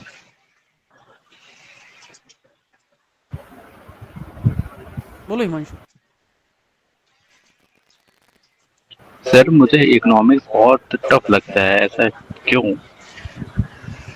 तो मैं पढ़ा रहा हूँ तब भी टफ लग रहा है, क्या समझ में आ रहा है? नहीं सर, मैं थोड़ा बहुत प्री में पढ़ा हुआ था घटना चक्र में, तो थोड़ा सा समझ में आ रहा है, बट तो मतलब वहां से उसका वहां से अंदर वहां से पढ़े थे इसलिए समझ में आ रहा है यहाँ पे। नहीं नहीं, वो फैक्ट है, फैक्ट जो पढ़ा था वो नहीं, मैं फैक्ट की बात नहीं जैसे कर रहा हूँ, यू टोल्ड ना कि economy is problematic for you, then in the way in which I am teaching is convenient for you, understanding हो रही है या फिर नहीं हो रही? नहीं नहीं हो रही है, बस मुझे प्रॉब्लम 50 जैसे आपने अभी समझाया तो मुझे 50% समझ में आया, 50 नहीं समझ बहुत है, में आया, थोड़ा 50 सा बाउंस कर। 50 आ गया तो बहुत सफल है। दोबारा रिकॉर्डिंग देख लेना, 70-80 हो जाएगा और उतने में टॉप कर जाओगे। जी थैंक यू। अगला सवाल भैया। हाँ राहुल। सर बायो का जो टेस्ट होगा, मैंने आज ही ज्वाइन, आपका फर्स्ट मीटअप था मेरा आज का। मुझे लग रहा है तो टेस्ट और bio no no no no no test और जो कोर्सेस है उनसे मैं एक डेडिकेटेड वीडियो बनाने वाला हूँ, पूरा शेड्यूल जारी करने वाला हूँ, ओवरबर्डेड हूँ, उसमें सारे सॉल्यूशन मिल जाएंगे। प्रीलिम से रिलेटेड सब कुछ मैंने एक ब्लॉग में डाल दिया है, पिलर 1, पिलर 2, पिलर 3, पिलर 4। अब सोचो ना कितना डिटेल में उसको लिखा है, फिर भी लोग मुझसे पूछते हैं बताओ फीचर्स क्या है। अब मैं उन लोगों को पहले ही कह देना चाहता हूँ कि तुमसे नहीं हो पाएगा। नहीं सर, फीचर्स की बात नहीं कर रहा मैं ये कह रहा हूँ कि जो टेस्ट होगा उसके लिए मैं कहाँ से पढ़ूँ, मतलब आपने कोई वीडियो नहीं बनाया यूट्यूब पे? नहीं नहीं नहीं, मैं मतलब नहीं कर सकता मित्र, हर विषय के लिए मैं वीडियो भी नहीं बना सकता, और ये जो लेक्चर्स में दे रहा हूँ, नहीं तो लेक्चर जो दे आप रहा हूँ, बुक बता दीजिए, मतलब कहाँ से मतलब पढ़े, बिल्कुल मतलब कि आ जाए। जनरल साइंस का लूसेंट उठाओ, जी जनरल साइंस का लूसेंट उठाओ, जिस टॉपिक से सबसे ज्यादा प्रश्न जी आए हैं मैं मार्क करवा के दे दूंगा, रट डालो, जी। ठीक है ना, खत्म करो, बस इससे ज्यादा ओके कुछ नहीं करना है। ओके सर, थैंक और मैं फिर से कह रहा बस यही पूछ हूँ, हाँ, एक चीज और मैं कहना चाह रहा हूँ, जिस दिन मेरा मन नहीं होगा मैं वीडियो लेक्चर बंद कर दूंगा, मुझ पर कोई कंपल्सन नहीं है, just I am serving freely कि भाई चलो ठीक है आप लोगों का थोड़ा कॉन्सेप्ट बिल्ड हो जाए, बस उससे ज़्यादा कुछ नहीं है। तो आई एम, मुझे कोई मुझ पर दबाव नहीं है, आप लोग इससे अपेक्षा मत करना कि मैं किसी दिन नहीं ले पाया तो फिर वो सवाल करना शुरू कर दो, ओवर बर्डन मत करो, नहीं सर, ठीक है। नहीं सर ओवर बर्डन नहीं, Yes. बस एक को। अगला सवाल भैया। सर एक क्वेश्चन था हाँ। सर एक क्वेश्चन था मेरा ही हाँ कि पूछिए। सर आपने अभी कहा कि जो जनरल साइंस के लिए लूसेंट है, हम्म, तो सर जो एक लूसेंट आते हैं जिसमें सारे सब्जेक्ट्स होते हैं सर, वही सर वही लूसेंट ना सर? नहीं, जनरल साइंस के लिए लूसेंट अलग से आता है, ऑब्जेक्टिव भी आता है। जी तो मैं कहूंगा कि ऑब्जेक्टिव पढ़ना थोड़ा ज़्यादा आसान रहता है। ऑब्जेक्टिव मिल जाए तो ऑब्जेक्टिव पढ़ लो, थोड़ा सा कन्वीनियंट होता है। सब्जेक्टिव में बहुत बोर हो जाता है, रटने में मुश्किल होती है। तो ऑब्जेक्टिव वाला जनरल साइंस का, उसमें थेरी भी होता है, फिर ऑब्जेक्टिव भी होता है, उसको पढ़ लो। ठीक है, मैं मार्क करके ओके सर। ऑलरेडी मैंने दो लोगों को बोला है कि भैया देखो, प्रायोरिटी करो कि कौन से टॉपिक से कितने % सवाल आए हैं। वो जैसे ही मेरे पास डेटा आता है मार्क करके दे दूंगा आपको। सब कुछ रिसर्च बेस्ड हो रहा है, ठीक फिर है भी सर, पास नहीं कर पाओगे तो आपकी गलती है, मेरी गलती नहीं होगी। ठीक है, थैंक यू। अगला सवाल भैया। Hello sir. बोलो भैया। अच्छा, thank you so much sir आज के सेशन के लिए। सर छोटा सा सवाल ये था कि जैसे आपने बताया कि इकोनॉमी में हमें ये पता करना है कि कहाँ पे कम बजट का एलोकेशन हुआ, कहाँ पे ज़्यादा हुआ। तो सर मतलब उनके लिए, उनको क्या इसके लिए सर पूरा इकोनॉमिक सर्वे का वो पार्टिकुलर पोर्शन पढ़ना चाहिए ताकि हमारा मेंस भी रेडी होता रहे और एक अच्छा आइडिया रहे कि हाँ इन डेप्थ में थोड़ा जानकारी हो, या सिर्फ उतने पे फोकस नो करने नो की नो जरूरत है नो, सिर्फ? कुछ नहीं, कुछ नहीं। अखबार सिंपल पढ़ रहा था। बजट के 15 दिन पहले मैंने ग्रुप में, देख लो, पहले सेशन में कराया भी था, बता दिया था फर्टिलाइजर सब्सिडी पीक पे जा रही है और इसके लिए कोई रॉकेट साइंस नहीं। जो चीज़ बहुत ज़्यादा बढ़ चुकी है उसको नीचे आना ही होगा। बीजेपी की सीट इतनी ज़्यादा हो गई थी कि सबको पता था कम होगा, 2 सीट कम हो चाहे 10 सीट कम होगा। तो जिसकी सब्सिडी बहुत पीक पे हो कम होगा, जिस पे कमी है वो बढ़ेगा। या फिर बेरोजगारी होगी तो मनरेगा जैसे कार्यक्रम में वेटेज बढ़ जाएगा, बेरोजगारी कम होगी तो कम हो जाएगा। बीमारी फैलेगी तो हेल्थ में एलोकेशन बढ़ जाएगा, बीमारी नहीं होगी तो हेल्थ में एलोकेशन कम हो जाएगा। सिंपल सी बात। फिलहाल में सर मतलब इतने पे फोकस करना कि कितना घटा कितना बढ़ा, नो नो मतलब नो बहुत ज्यादा डिटेल में जाने की नो जरूरत नहीं है। No commission is going to ask the exact details except a few questions, like कि हेल्थ मिनिस्ट्री में इतना दिया था और हेल्थ की रिसर्च में इतना दिया था, और मैंने लॉजिकल गेसिंग से दिखा दिया था कि 10% रिसर्च में कभी सरकार नहीं देगी। क्योंकि सर ऐसा होता है ना कि मतलब मुझे ऐसा लगता है कि बहुत ही रेयरली ऐसे क्वेश्चन आते हैं कि इसमें डेटा पूछ जाता है, वो तो वैसे भी बहुत कम ही लोग सॉल्व कर पाते हैं जिनका एग्जैक्टली पता हो, वो तो वैसे।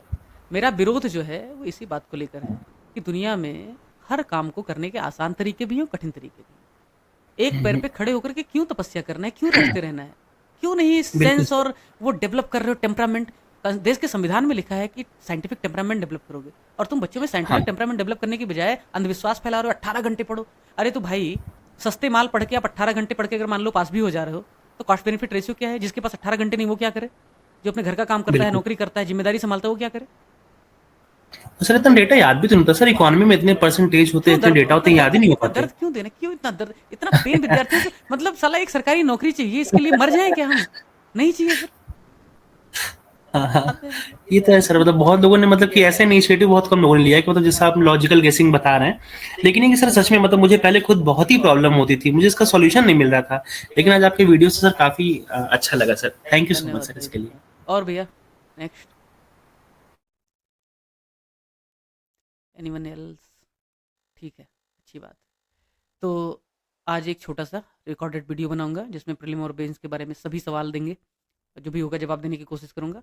उसके अलावा ये कोर्स किस तरीके से फंक्शन करने जा रहा है उसके बारे में बात करूंगा। कुछ कॉमन चिंताएं हैं, ग्रुप इसलिए बंद कर दिया था क्योंकि इतने सवाल आते कि मैं जवाब नहीं दे पाता, तो हाथ जोड़ के माफ़ी मांगना पड़ता। कितनी बार माफ़ी मांगूंगा मैं, आप लोग भी थक जाओगे। एक छोटा सा रिक्वेस्ट है, और वो छोटा